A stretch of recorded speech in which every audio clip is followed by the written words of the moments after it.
Hello, I'm Matt Galloway, and this is the Current Podcast.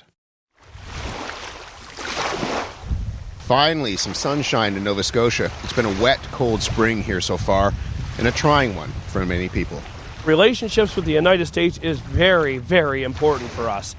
The worry here, like a lot of places, is about what's coming from the United States and China in tariffs. That's meant rough waters for the people here who depend on the sea. You just seen a truck there just came in there. That's one of our 18-wheelers. They're going to be taking all the fish that come in today, and they're going to take it right down to Boston. Anything that gets unloaded today, which is Tuesday, should be on the pier in Boston by tomorrow afternoon and sold by probably Thursday. That's fresh. You ain't getting any fresher than that. Lobster is by far the biggest seafood export in Nova Scotia, but there are a lot of families who rely on the sea for other things: fish, crab, seaweed, and tourism. We're traveling across the country this election, hearing what matters to people as they cast their ballots. This is the final stop in our election road trip. We're calling it Crossroads, coast to coast with Canadian voters. I'm Matt Galloway in Halifax, and this is The Current. Over there, you got all of our pallets ready. We got 3 boats that are going to be coming in here today, so we're ready to unload them. And over there is our lobster pound. Inside there, we have literally $1 million worth of lobster sitting in that pound right now.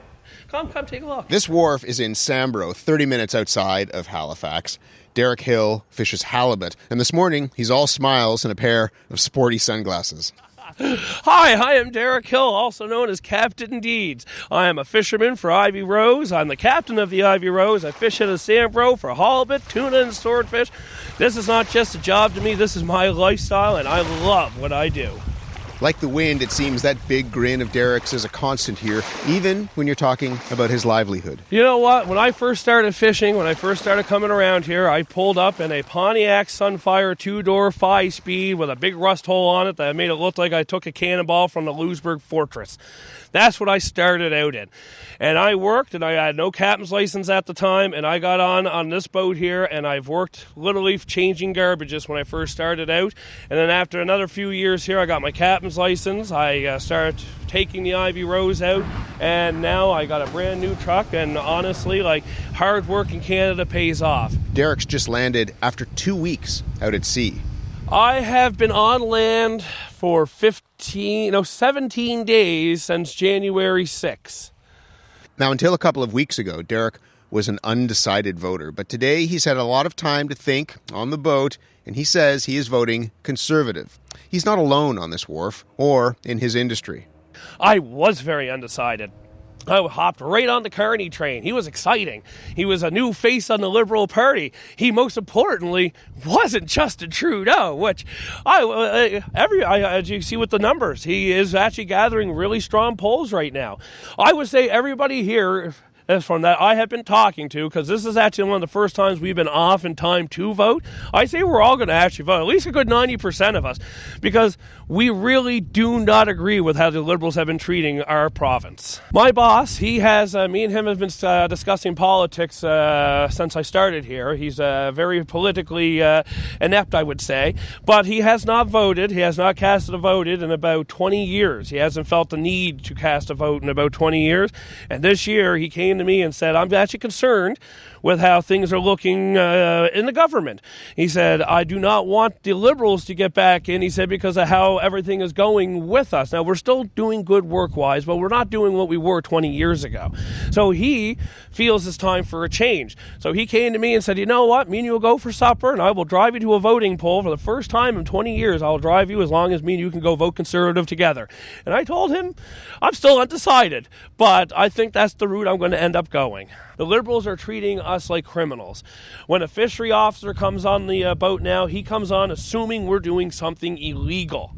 We are workers. We're just trying to get by and feed our family, and when a fishery officer comes on our boat, they immediately... I got detained twice for stuff I haven't even done. I have never, ever actually been charged through the fishery successfully.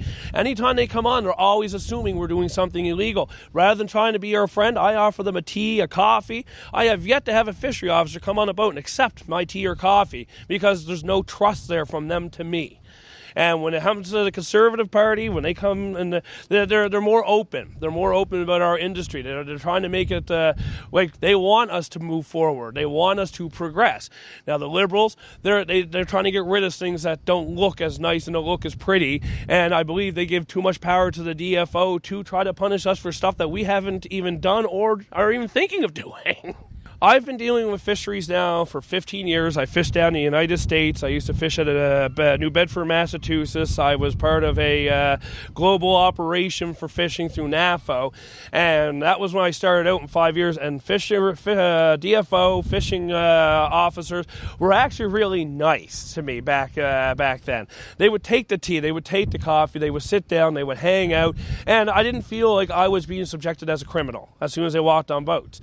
Now, over the span of the last 8 years, I've noticed that the fishery officers have been more aggressive with their with how they're handling us. I don't know if it's connected to the Liberal government, but their attitude towards us has changed over the last 8 years, and changing the government might in fact change how they perceive us as well. That's fishing captain Derek Hill in Sambro, Nova Scotia. Faisal Junis has fresh fish delivered almost every day to his restaurant in Halifax, and that is where we are going next, Freddys' fantastic fish house. You said 20 pounds? Yeah, just said 20 pounds. I'll try it out, and if it's good, we'll take a lot more. Okay. We're fighting the battle on our end. Okay. Man, All right then. Wait, thank you. Yeah, thank you very much, Corey. I'll send that over tomorrow. Thanks. Price of haddock just went up $9.95. I used to be $6.30 a year ago. Now it's $9.95 a pound. 50% increase. And that's our main thing is haddock.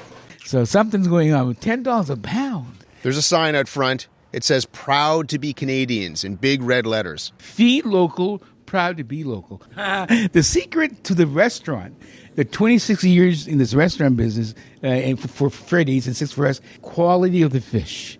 And we get Digby scallops, Digby clams, world-renowned stuff. But the prices are just skyrocketing. Faisal's wearing a Nova Scotia tartan scarf. He's in his 60s, and he planned to sit this election out. I wasn't too interested in the election 3 months ago. I let it go, and I was so disinterested, I wasn't going to even participate. And then when Mark Carney came in, it was a whole different thing. I got revived. That sign outside there, it's because of him.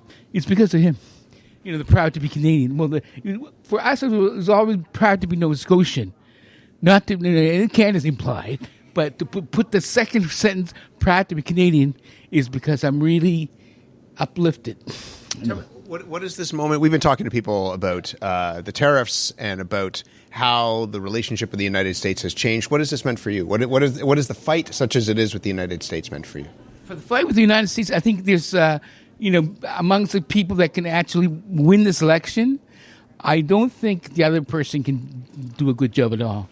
I think Mark Carney is well-educated, he's smart, he's very good temperament, and he knows how to deal with, the world.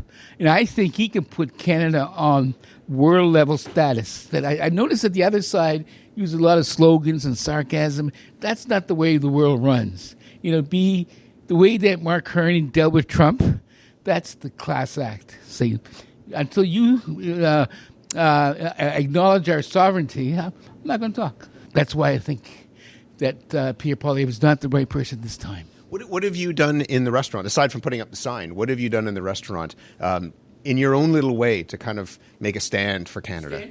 I stopped all the American goods. We don't do Coke anymore. We're only Pepsi.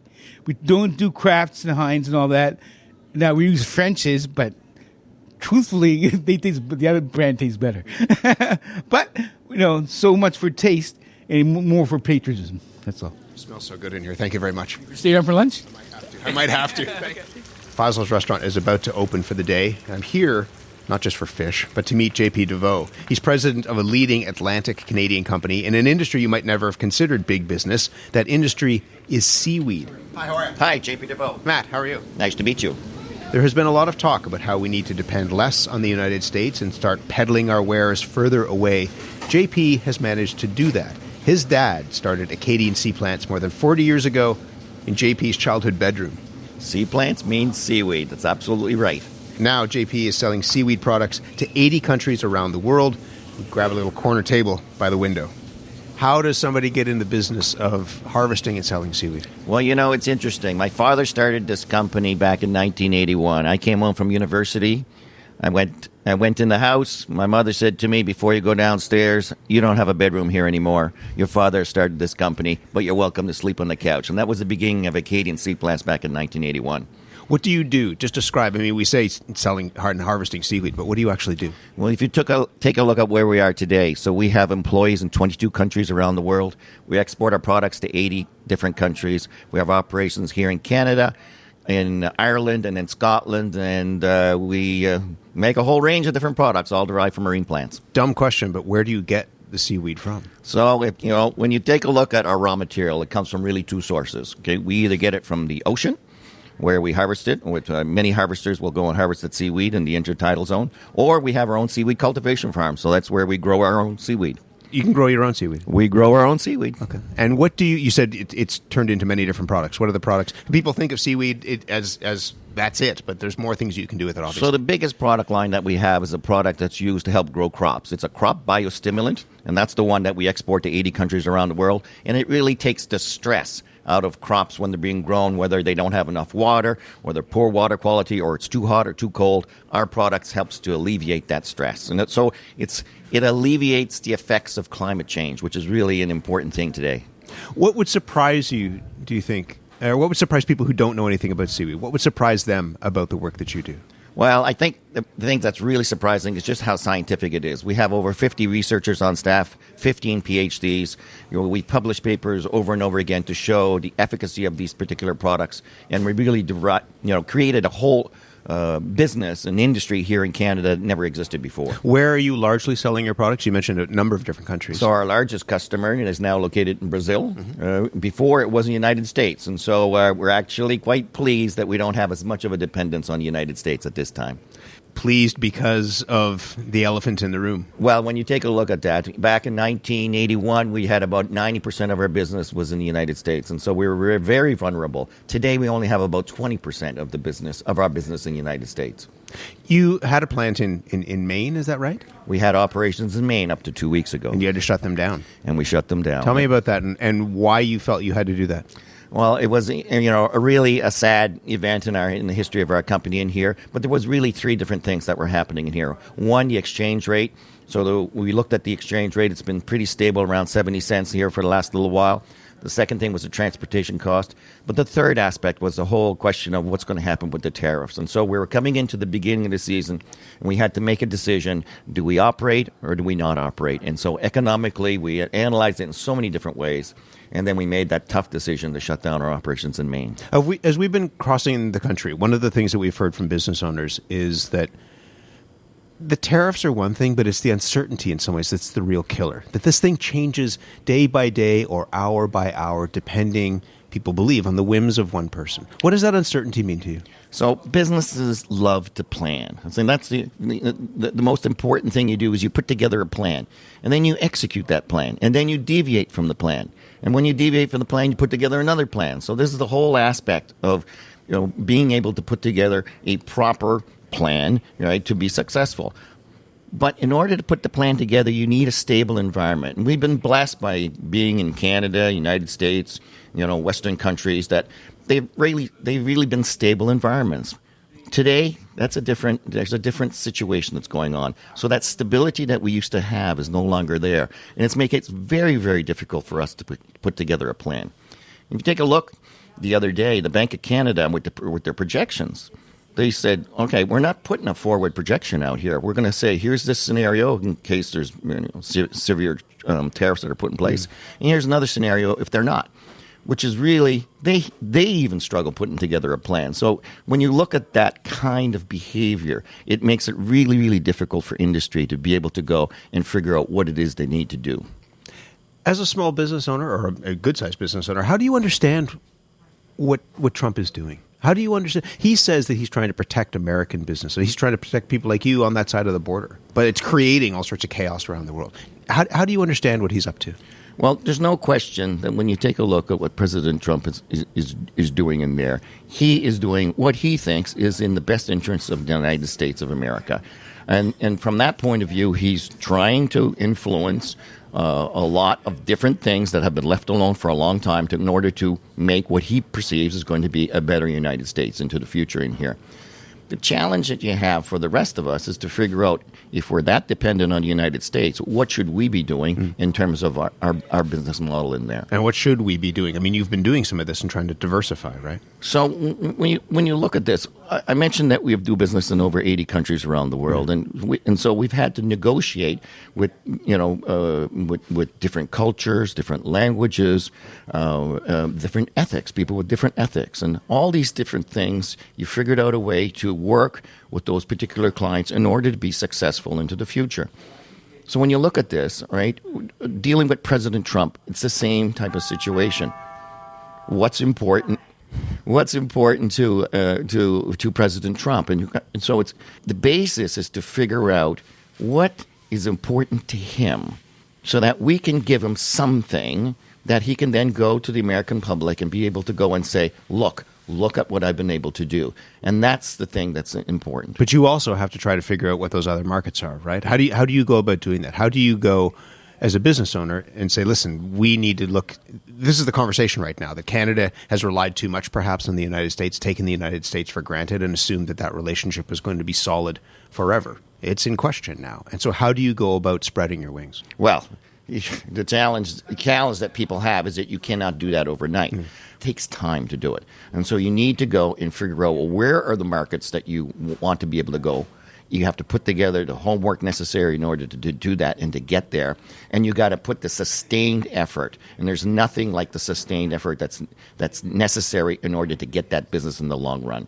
All right. And if you don't do that, you will not diversify your markets away from the United States or from Canada. We hear from a lot of business owners who say that what's happened in the United States has put them on the rack in some ways. They worry about the viability of businesses because that trading relationship has changed. What is it? I mean, do you worry about that? Do you worry? You're in a lot of different markets, but the United States is the United States. So from our point of view, only 20% of our business is in the United States. And so, but we also bring in inputs from the United States. So we have to worry about, well, not only what will President Trump do from a tariff point of view, but what will Canada do in retaliation. So those two things really make a very, very complex argument. Thankfully, from our point of view, because our dependence on the United States is not that high, because we have already diversified, we will be able to figure that out. But if you're an organization that has 80% of your business in the United States, you really have some serious soul searching to do. What do you want to hear from the people who want to lead this country? We've been speaking with people across the country who feel like, in some ways, there are specific industries that get a lot of attention, whether it's the auto sector, whether it's aluminum and steel, and maybe farmers aren't feeling as prioritized as they would like to. Maybe people in the fisheries aren't getting the same amount of attention. What do you want to hear from people who want to lead this country? Well, when you take a look at this particular election, I mean, if you look at the number one issue, the number one issue is really who is going to be able to properly negotiate with President Trump and his organization in order to get a good an appropriate deal for not only the United States, but for Canada, for us, all right? So that's the important issue. If we do that correctly, then all the other things that we care about, whether it's housing or health care and all these other things, there will be money in order to be able to pay for that. So all of that flows, you think, in this election from the relationship with the president and dealing with Donald Trump? Well, if President Trump puts in a across-the-board 25% tariff on all goods that are moving across the border, like he did for about 2 days there, about a month ago, which we got caught in. Right? So we paid the tariffs during those 2 days. If that happens and Canada retaliates, and we will have to retaliate because that is the only way that you can deal with that. If that happens, we will go into a very serious recession. And if that happens, we will not be able to afford to be able to pay for the things that we as a country value. If those tariffs come in, I mean, do you have a sense as to the dollar figure, how much that would impact you day by day? The impact on us is millions of dollars on an annualized basis. Millions of dollars every year. That's correct. Which, for any business owner, has got to be a lot of money. Well, I don't know about you, but $1 million is a lot of money to me. It's a lot of money to me, too. Do you have a sense as to who you're going to vote for? I'm going to vote for the person that I believe will have the best chance of negotiating a proper deal with President Trump. What's that person's name? I think I just told you who I was going to vote for. you have to be careful? I mean, talking about politics is tricky. Is your sense, you must talk with other business owners, that we found that people are so dialed into this election right now. People are really paying close attention. Is that your sense when you talk to other colleagues? There's no question that the interest in this election is such as we haven't seen in years. You know, we see this on the street. You see this with other business colleagues. You just see the sense of unity of, okay, we need to be able to deal with President Trump. Now, that feeling is a unifying feeling. Having said that, of course, everybody decides, well, who's going to be the best person to be able to deal with that. But there is a moment that's happening in this country right now. It is a defining moment for us. You think that's what it is? It's a defining moment for Canada? Absolutely. If we get this right and we're able to go and to provide President Trump what he sees as a win for the United States, and we're able to go and to negotiate and it becomes a continued win for Canada, then we will be able to do the things that we want to do into the future. What's your favorite thing to do with seaweed? What's your favorite use of seaweed? For me, my favorite thing to do with seaweed is to eat it. Yeah. Okay. But from that point of view, all right, and we do make material that goes into the Japanese food market. So for sushi and what have you? For seaweed salads. Oh. Right. So if you ever eat a seaweed salad in a Japanese restaurant and you see pink seaweed or yellow seaweed, it's highly likely it's ours because we're the only ones that make the yellow one in the world. Now I know something new. Thank you very much for talking to us, JP. It's a pleasure, Matt. Thank you. JP DeVoe runs Aadian Sea Plants. It's based right here in Nova Scotia. That's all they're talking about is Trump this and China and we should do this and we should do that and don't go to the States. And like, I get it. Those are big, important issues. You know, what about the housing? What about trying to eat? You know, if that doesn't get better, there's going to be a lot more homeless people. There's no stability anymore. Halifax is not the most expensive place to live in the country, and for a time it was actually considered affordable. But that has changed. A lot of people wanting to get out of major cities like Toronto saw Atlantic Canada as a pretty idyllic option. Lower cost of living, wide open spaces, the ocean is right at your doorstep. But the locals quickly felt the effects of all of that. And for people like Michelle McClung, that means her adult children live at home, including one in a camper out front. No idea. Come on, Harper, come in. She's like, good. Come on. Come get a cookie. Come on, let's get a cookie. Come on. Michelle bought this mobile home 25 years ago. She was a single mother with small children. Now at the age of 62, she says her modest home is a luxury that her children could never afford. Yeah. Don't know how bad this is. The youngest son stays in here, and he does his own thing. He works, and he stays in there. 3 of my 4 kids have moved home. You can't rent an apartment for under $2,000. Forget buying a house. 3 of them moved home one at a time. You know, they work good jobs, and they make decent money. You cannot rent an apartment, you know, and still be able to buy food, pay for your car. You know, there's you just can't make enough. And then I'm in here packing boxes because we got to move stuff around. And then we have one more room at the back. It's really messy. I was going to say that one is, I already know. I don't even have to look. This actually was my office and where I would sew and stuff. He's got a hide-a-bed thingy. Would like to get back in here. When I moved here, it was a lot simpler to get a piece of property. You know, like I put a mobile home on it. So I was here with 4 kids, you know, by myself. I worked 3 jobs. I worked at the liquor store, I worked at a computer place, and I did a set of books for a company. To be able to afford something right now it's unreal. Like the last 4 or 5 months, I saved up $200 in 4 or 5 months. How is that going to get me an apartment? It's none unless you have a 2-income household that is making $30, $35 an hour. That might get you by. You know, I look at all these big giant houses that are being built, and I'm thinking the bank owns those, not the people living in it. You know, the government's talking about, you know, oh, we're going to build, you know, more apartment buildings and we're going to do housing, but nobody's still going to be able to afford it. Minimum wage just went up. It made a whole $15 difference in my paycheck. What's that going to do? You know, I don't have a mortgage. I don't have a car payment. So I'm very lucky, luckier than most people, you know, because everyone has a car payment or 2. They have a mortgage. They have skyrocketing power bills and groceries. I don't even want to get started on groceries. Our grocery bills now are about $300 every week. And that's no meat and hardly any vegetables because we can't afford it. We put the addition on, was 12 by 28, and put 2 bedrooms on. So Isaiah lives in here. Like, I like antiques, and I like to strip furniture and stuff. And it's in a shed. And my daughter said, "You have too much stuff." And I said, "No, if I had all my rooms to myself, I'd have furniture in all my rooms." I said, "But because I have 4 extra bodies in the house," I said, "my stuff's in the shed." When Matthew came home with his RV, park it there, whatever, it was after that I noticed there's more RVs and campers in the neighborhood. And the tip outs are out, and that tells me people are living in it. There are people all over. There are adults, in their 60s, end up losing their homes or the apartment they were in because they're in evictions, and they end up in a motorhome, or they end up in a camper in their daughter's driveway. It's not just him. It's young people, it's old people. And building more sky-rise apartment buildings, that's not going to help any. That's not going to help anybody. No. I know a little more now than I did a year ago. I really don't want the Liberals back in, for Canada itself, because of everything that has happened in the last 8 years. My kids have had to move home. They're adults. They're grown adult men. They don't want to live home. No adult child wants to live home unless they're a freeloader. They don't want to be here. They can't move out.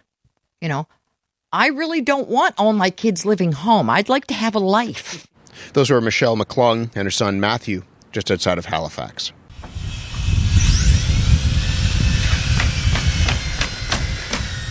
Irfan Al-Qasim builds homes in and around Halifax, and right now he's working on a new development.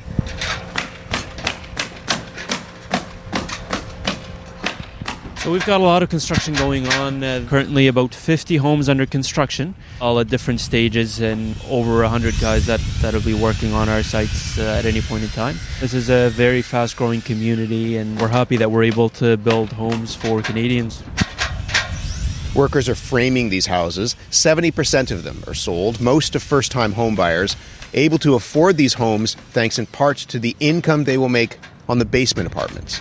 Secondary suites have helped a lot of people to qualify for purchasing a home. They can use that rental income towards their mortgage payments. It helps people that are looking to buy their own home, and it helps people that are looking for a more affordable option to rent. There's a shortage of housing here in Halifax, but I never knew that these basement units would be sought after this much. We need the federal government's help on this, reducing the sales tax. We'd like to see them help us remove a lot of the restrictions and regulations that prevent us from being able to come up with all these different products and creative solutions for people.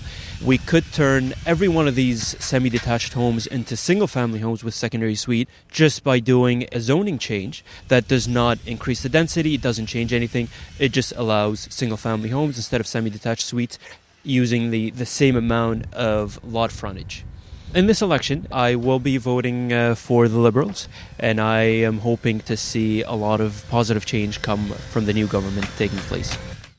Jeff Carabano is a professor of social work at Dalhousie University in Halifax. He's co-director of the Dal Social Work Community Clinic, working with low-income people to help them stay in their homes. He's been listening, and he's with me in our Halifax studio. Good morning to you. Good morning. What are you hearing from people who are trying to find a place to live in the city? The vacancy rate is just above 2%. The rent here in Halifax, on average, is higher than the national average, where I think might surprise some people. So what does that mean for people who are trying to find somewhere to live? Very, very, very difficult. It's, a lot of people speak of a huge housing crisis. We see it on the ground day in and day out. I've been working in this city for 25 years now, and it's never been as difficult as it is now. We see so many folks that, working, engaged in civil society, but just it's so difficult to find something that's safe, that's affordable in this town. There are a couple of things about that. One is every time I come here, I see more construction that's happening. Right. I mean, buildings that were just a hole in the ground are now 15 stories. There are new holes in the ground. Yeah. Why isn't that addressing the question? Yeah. We've seen a deep loss in older units, older apartments that were affordable. And at the same time, yes, you're absolutely correct. We're seeing a lot more development, but it's unfortunate development that's not hitting notions around affordability. It is going to provide, good, solid housing for upper middle class populations, but it's really missing the point around notions of affordability. And affordability kind of defined like, the Green Party and the NDP defining it as, 30% or less of your income pre-tax. Who is this hitting the most? I mean, I have some experience with students because I'm here moving a student out of residence into their first apartment, and you see the crunch that students are facing. But as you said, people who are working are also there's a homelessness crisis, but there are also people who have jobs who are trying to make ends meet as well. Right. From your perspective, who is this hitting? So it's all those categories. So definitely, people who are experiencing homelessness right now, it is unbelievably difficult to find anything that is affordable and safe and healthy for folks. So right? those are all important parts to it as well. Not just a place, but Not a place just that's, a place. that's affordable and safe and healthy. Absolutely. Absolutely. A place that you can call a home. Yeah. And we've really, really lost that. Some of it is we've lost it because we've kind of seen housing, less as a right and more as kind of a profit geared kind of position. So in that way, we've kind of moved away from the spirit of what housing really should be. So it's hitting definitely low income populations. We're seeing more people that are living in shelters, living in encampments that actually work, but just cannot afford to live anywhere safe. You're seeing it with students. I've seen many students that that are in my classes, but also just broadly in the university world that are having a much more difficult time, and also maybe like contemplating whether they, should move out of the city, decide to maybe do education online. Which is a loss for a town like this. I mean, which is a loss for a town. And it's also, the experience of, that's just talking about students because we were just chatting about that earlier. The connection you make kind of in classrooms and within the university walls kind of gets lost if you're doing it, via distance or you can't spend the time in the city. What do you make of the fact that in this election, it feels like all of the parties have engaged in housing in a way that is different than in elections past? Absolutely. Like it's one of the core agenda topics, which is really important. It just speaks to the urgency of this agenda piece. What do you make of what you've heard so far? I mean, the Liberals have what they're calling a war effort, using prefab housing, moving at scale in a different way. The Conservatives have said they would build something like 2.3 million homes over the next 5 years. Cities would have to free up land. They'd have to speed up development permits and lower development charges. And if that didn't happen, those cities would take a hit. Yeah. How do you assess how the main parties are addressing this crisis? So I think it's really important that we're speaking to this issue. Interesting enough, we're not speaking around homelessness. We're speaking about housing. Yeah. So, just to take the point around housing, we're speaking at least to notions of affordability. Are we just talking about home ownership, or are we talking about rentals? I think around 70% of folks own their homes. So, I can understand why it's directed in that way, but it's really the NDP and the Green parties that are speaking to kind of renters and the experiences of renters and, providing more renter rights to the discussion. I mean, I think it's really important that the Liberals are speaking to actually, creating a department. We don't know much about this yet, but a department that would be really focused on building affordable housing, the prefab kind of construction, I think speaks to the urgency. We see the Conservatives that are speaking to kind of tax incentives to kind of get housing produced, and then converting federal space and land to affordability. The NDP and the Green, they're speaking to the notion that we have to protect kind of what type of affordability exists now and to increase it. And also they speak to stuff like co-ops and land trusts and social and public housing, which is, I think, not as much discussed by the main parties. We just have a minute or so left. Have you decided on who you're going to vote for? Yes, I voted last week. Do you mind me telling who you voted for, given everything that we've just talked about and your expertise in this world? Right. So I voted for the NDP. They hit, I think, the values that are important to me around, looking at housing as a right and providing a platform of stability in a time that's kind of, has deep crisis. So I think I respect each party's platform has merit, but the NDP, I think, really speak to a direction that is going to be deeply important in a time where we're talking about just prices being just out of control. Just very briefly, we just have a few seconds left. Are you confident that talking about this will get people to address this crisis? Talk is one thing. Right. So I've been talking for 25 years about homelessness and the importance of supportive and supported styles of housing. It's on the agenda now, not because of me. I'm just saying that I think the more we speak to dynamics like this, the more it kind of it becomes part of the narrative of civil society. And these are really important issues. There's citizens that are suffering. I hope you're right. It's good to have you here. Thank you. Thank you. Jeff Carabano is a professor of social work at Dalhousie University in Halifax and co-director of the Dal Social Work Community Clinic.